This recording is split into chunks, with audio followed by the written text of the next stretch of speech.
has requested that your phone number be added to the allowed list of numbers to dial. In order for this offender to call you in the future, we will need your approval. Please answer the following questions.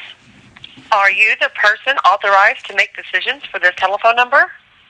Press 1 for yes. Press 2 for... Please say your full name after the beep. Rudy Davis. Confirm that you understand that all calls will be recorded and monitored. Do you understand? Press 1 for yes. Press 2 for no.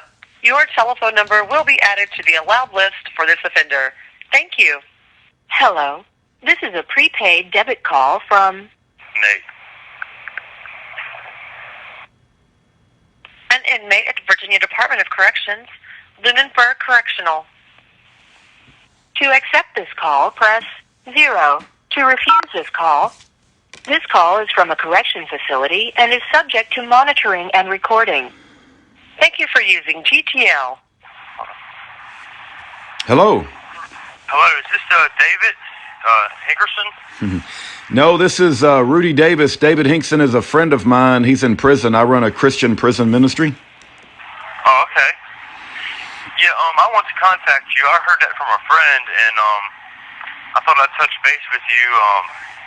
I was just wanting to talk to you about, do you guys deal with, like, I guess, court cases that's been, I guess, kind of overly punished and stuff like that? Yep, And you're a Christian organization?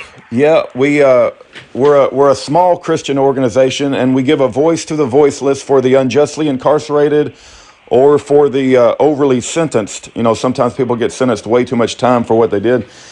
And also, all my calls are recorded, and if you want, it's up to you. I don't, I always respect the wishes of the prisoner. This call will go out publicly, or it can be private for the first time, but I let prisoners tell their story, and then we encourage others to get involved and write to you and help you. I don't really get involved in the legal aspect of things. I'm more of making people aware of what's going on. Well, first off, I appreciate you picking the phone and talking to me and explaining yourself, and I'm highly interested, and maybe the Lord's brought us together today to maybe you could help me, but I'm Nate Sowers, or my real name is Nathaniel Sowers. I'm from Page County, Virginia, up there where Luray Caverns is. Okay. And I was sentenced out of Page County on just a possession with an intent, and with my first violation. And one count they found like one little substance that was just, not even like about a gram, and they charged me with a possession with intent. And then another charge of possession with intent was some bag they found on the side of the road 3 days after I was incarcerated. And the best my lawyer could do, Jerry Telton, was get me to plea out to 3 years and 9 months. But I went to court this time last year, and I went for my first violation, and Judge Ritchie sentenced me to 4 years 8 months on my first violation, which most people get a year on the first violation, Page County. Well, he ran 4 years 8 months on my first violation, consecutive of 3 years 9 months. And I'm the first person out of Page County that's got 8.5 years on, a bag that they could never really pinpoint as mine, because the technicality of possession is you have to physically, intentionally, and have it on you and on your person or in your possession and stuff. But the violation was very harsh because I wasn't treated fairly like other people that was sentenced, because I asked for the CCAP program, and the judge turned it down and gave me 4 years and 8 months and ran my time consecutive. So I've been trying to get my case. I've appealed it and wrote a petition and everything. My case went to Virginia Supreme Court this time last month. And like I said, I come across a friend who was explaining to me about but the voice being heard from an inmate, and I was wondering if you could possibly help me. I'd highly appreciate it. Yeah, so I got some questions for you. Are you okay with this recording going out on the internet? Is that acceptable to you? Yeah, that is acceptable to me, and that's fine with me, sir. Thank you. Okay. And what's your number, your prison number, so I can look up your? You're in the Virginia Lunenburg prison, right?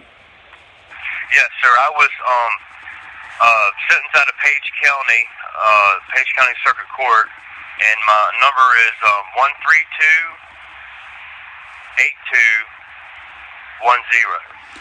132-8210. Okay, I'm gonna try to print off some material from our prison ministry, and I'll get that in the mail to you today. 132-8210. And do you need a Bible? No, sir. I have a Bible. My church, Rival Baptist, they had services there at the jail, and they gave me this real nice Zondervan study Bible. Okay. But yeah. All right. And I read the Daily Bread and stuff like that. But I really appreciate it that y'all have, I guess, personnel that can actually get somebody's voice heard out there. Yeah, you know what I mean? Yeah, but it's not really personnel. It's just my wife and I. We're a small Christian prison ministry. So when people call me, I have a ability to record the conversation, and then I just put it up on the internet so people can hear, voices of prisoners telling their story. So you should know too that going public with your story not only is going to attract other Christians who may have empathy and who may want to help you, but also it's going to attract devils who are going to slander, defame, and absolutely come against you. They take pleasure in your suffering. So you're probably aware of that already, I'm sure. And that's part of the material that I want to mail to you, is that when you put your voice out in the public, you're not only going to attract the good, but the bad will also be attracted. So, I'm going to have to put on the armor of God then. Amen. Amen to that. The best thing I can think of there is that situation, because I know that they kill, steal, and destroy, you know what I mean? And I just have to put on the whole armor of God, Amen to that. And then put it in God's hands. That's the best thing I can do. I mean, yeah. I've been struggling with this the past, I've been locked up since 2017 in May. But the way my case went down, it was very underhanded. They confiscated a lot of money off of me, and I think that it was done very underhanded. I tried to get a civil suit for this money because I do construction work, and my brother's a contractor, and they was trying to connect money to not even a gram in my chimney, and they took thousands of dollars and then put another, I guess in the report, another number. So it's just, and then the way the evidence in my case went down, they used my ex-fiance against me to try to turn her arm, but I never put her in a situation for her to come, I guess, testify. They kind of used her, twisted her arm and stuff, which is actually, I didn't, to my knowledge, I didn't know they're not supposed to do that. Yeah. The Commonwealth, you can't intimidate a witness to make them testify against somebody, especially if we're getting ready to get married. You know what I mean? Yeah. Well, they do a lot of things they're not supposed to do. We've seen so many evil, wicked actions by the prosecution because they're only interested in filling up those prisons. They make a lot of money keeping you guys in prison, and so they're going to use every opportunity they can to get a conviction. Yeah, and I agree with that. And I had the 18-2 Virginia Commonwealth book, and plus each charge is 18-2-248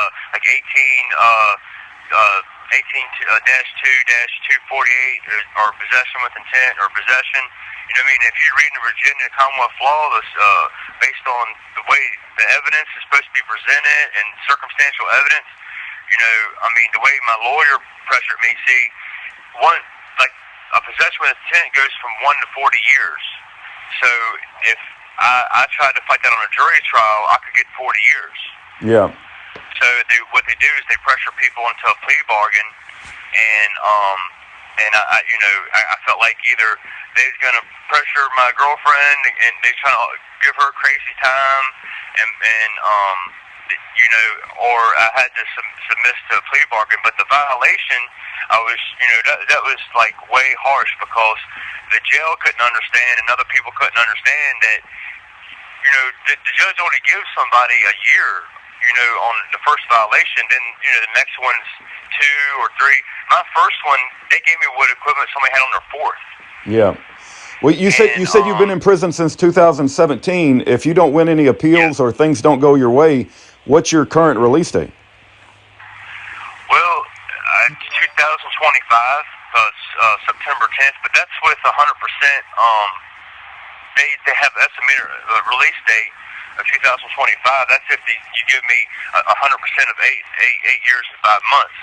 Yeah. And, but 85% of that is going to change to like I guess 2023 maybe 24 maybe.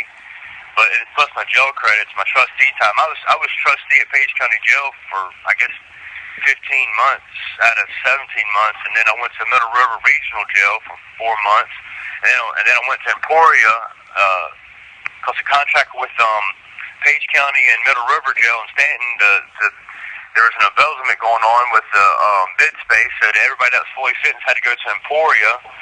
So I was down in Emporia this spring from February to May. Then I went to Nottoway Receiving. Now I've been here in Lunenburg since July.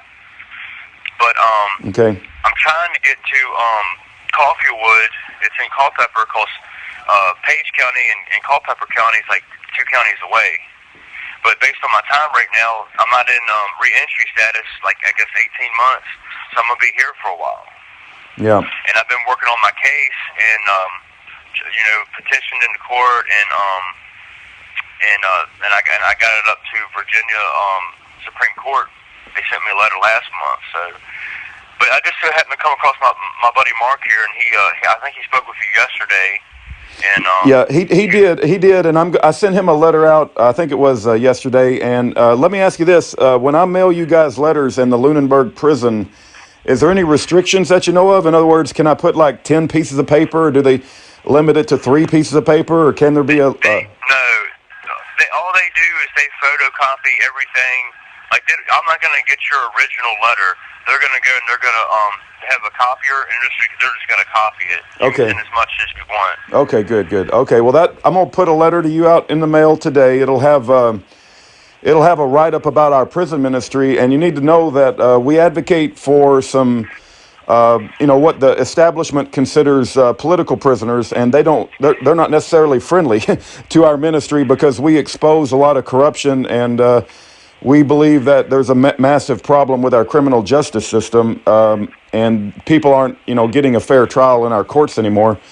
So I'll send you all that information, and you can read it. And then if you want to write letters or put out additional phone calls about your case, and we're going to encourage people to contact you and you know, engage you about whatever they can do to help, and you can educate people about what's going on with you.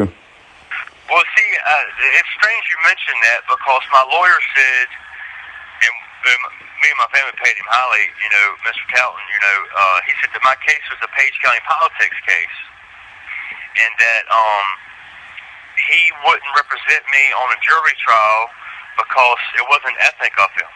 Yeah. Well, I said, well, it was ethic of you to accept another $8,000, but it was not ethic of you to represent me on a jury trial. Well, you know, the Bible says, what, woe to you car mechanics, woe to you roofers, woe to you, you know, drywallers, woe to you cooks and chefs. It doesn't say any of that, right? It says, woe to you freaking lawyers. You make a twofold child of hell, and, you know, everywhere you go, and you didn't even enter in yourself. So we're not big fans of lawyers around here. They just, they swear an allegiance to the bar, and I'm 53 years old. And I can't say that I've ever met one good lawyer. I've met some that are less evil than others, but almost all of them sell out and compromise, and they don't. Well, buddy, yeah. He told me when you know I first met him and stuff, and he got the first $5,000 or so. He's like, "Oh, your case is a piece of cake. No problem. I'll get this money. They can't connect this money because they never caught with any." Schedule 1 drugs on you or anything. It's a piece of cake, no problem. This be just a possession case. This is a piece of cake. Yeah. And then now look at me. You know what I mean? I told him, like, you know, you told me it's a piece of cake, and now look at me. I got 8.5 years and you know, you got your money, you don't even want to fight it, you want me to plea out, and you won't represent me if I went to jury. Yeah. So you know what I'm saying? So Yeah. really all I paid for was $13,000 for a plea bargain. Yeah. And a crazy violation sentence that's 4 times what it's supposed to be. You know what I mean? So, Yeah. Yeah. But No, I anyway, hear you. I appreciate talking to you, sir, and God bless you, and I hope to hear from you. Okay, well, God bless you. I'll get a letter in the mail today. Once you get a chance to digest it, feel free to call me back or write me back. If you write me any letters, I'm assuming that you want those letters scanned, and I don't put people's personal information. So, like, for instance, your friend Mark had me call his parents, so I had to edit out the phone number for his parents. I don't put out, personal phone numbers, stuff like that. But I'm assuming all the other stuff that you write me or when you call me, that it's okay for the public to hear that. And our goal, what we focus on as our prison ministry, is we make noise and shine light, and we give a voice to the voiceless. So that's our goal, right? So anyway, I'll get you the letter in the mail today, and God bless you, and you have a great day. All right, you too, sir. Thank you. All right, take care. Bye-bye. All right, bye-bye. Thank you for using GTL.